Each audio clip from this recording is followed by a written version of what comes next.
Please get out your note sheet for 6-2 solving systems of equations using substitution. Alright, so we're going to look at substitution, and it's the second method for solving a system of equations. The best time to use substitution would be when one of your equations is already solved for a variable, meaning it's already by itself, and that variable has a coefficient of 1.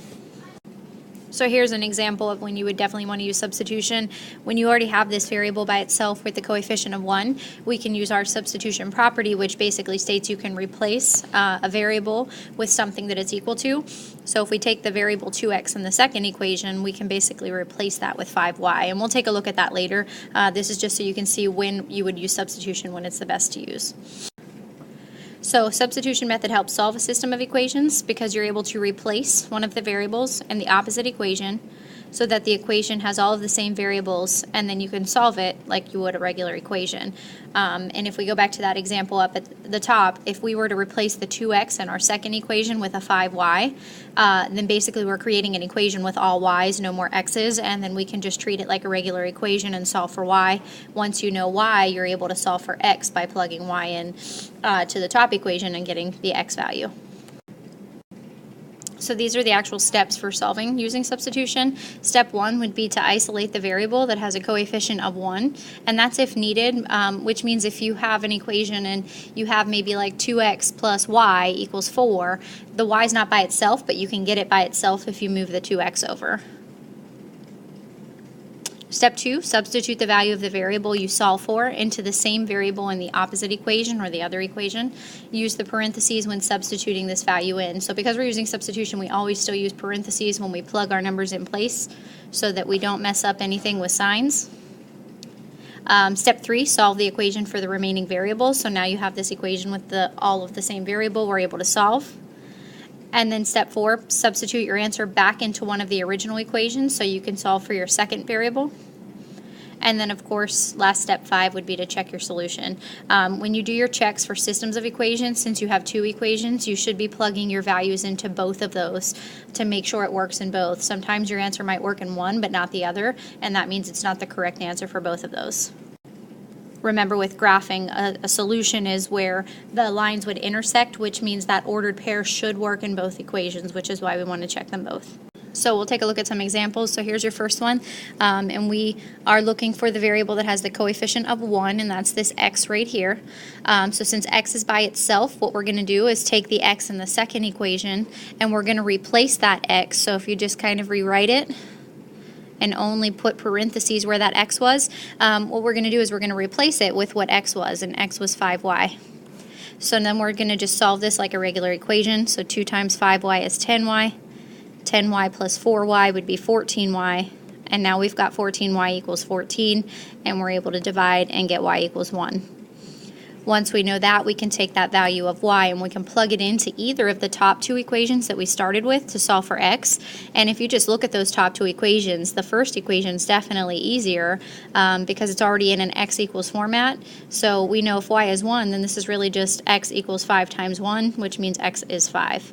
So our final solution here would be 5 and 1, which means that's the ordered pair if we were to graph these 2 equations, where these would cross each other, and that's the only ordered pair that they would have in common.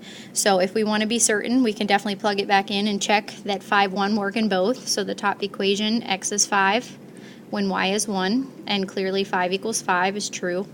And then in the second equation, we've got 2 times x plus 4 times y should be 14. And that's going to be 10 plus 4, which is 14, and then again we know we're exact. So again, this is that one point where both of these lines would cross each other, which is why that ordered pair works for both of those. Okay, example 2. So again, the variable with the coefficient of 1 that's already by itself is y. So we're going to take that second equation and we're going to rewrite it, but we're going to exchange the y with what y was equal to.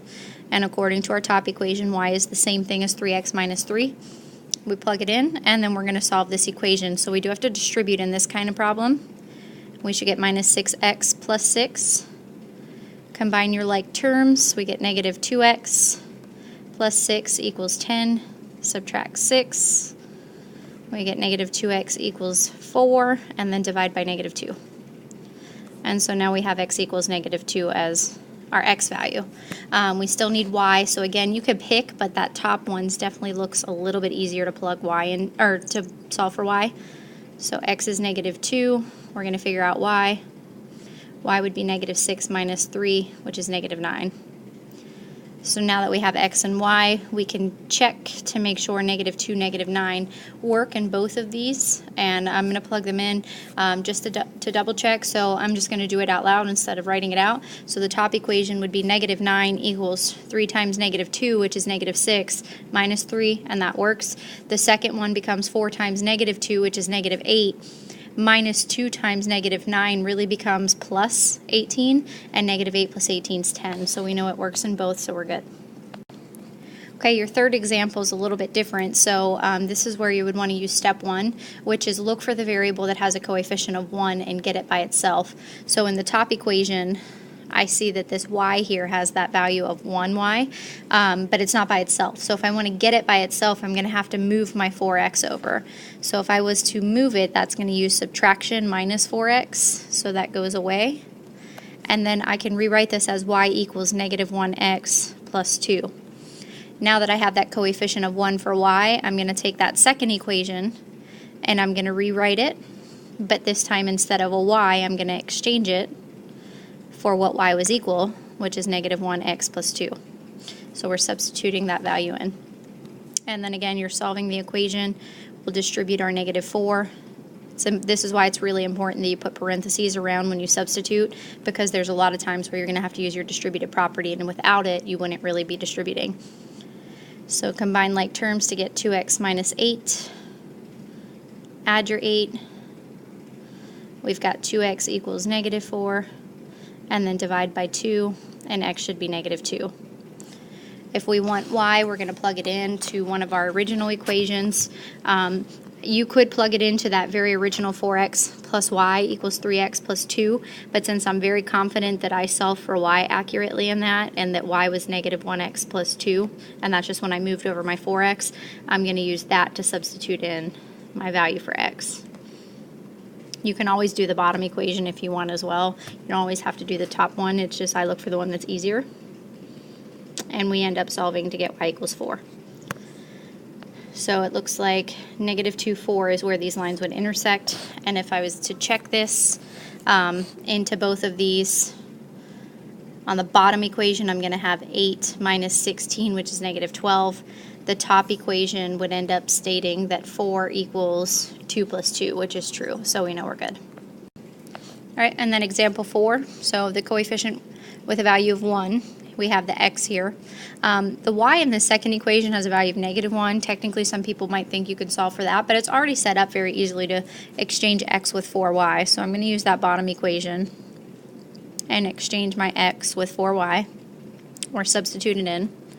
We get negative 8y minus y equals 18, which becomes negative 9y is 18, and y would be negative 2. So then I'm going to go ahead and use x equals 4 times y, which we said is negative 2, and that means x is negative 8. So our ordered pair where these cross, if we were to graph these, would be negative 8, negative 2. If you want to do the math again to check it, the top equation would end up stating that negative 8 is 4 times negative 2, which is obviously true. The bottom equation would be negative 2 times negative 8, which is 16. Minus negative 2 is really plus 2, and 16 plus 2 is 18, so we know we're good. So these last 3 are just for you guys to practice and see if you can get them on your own. And this says determine how many solutions each system has. Everything we've just done had one solution. What might end up happening is what we did earlier in the year with a variable on both sides. If you get your variables to cancel and you get something true, that would be infinite many. If you get something left over that's false with your variables canceling, then that's no solution. So go ahead and pause, try these, and then press play when you're ready to check them. All right, so example 1, final answer should have been positive 2, negative 1. So there's one solution to these, which means they cross one time. And that means if we were to solve for y and look at the equations, they would have opposite slope, or not opposite, but different slopes, which means they will always cross once. Example 2, your final solution should have been negative 5, negative 6. And again, that would be where these cross if we were to graph it, so one solution. And then for number 3, hopefully you got this. So when you solve, you end up getting the x's to cancel out. And so because they cancel out, you're left with just 22 equals 13, and that's not true, so this would be no solution, which means these are parallel lines. So if you actually solve these both for y, you're going to have the same slope but different y-intercepts. And that's always a nice go-to for you to kind of check as well. You can always solve for y and graph these, and you should get the same answers, or using substitution is another method. So that's it, and I will see you guys very shortly. Have a good one.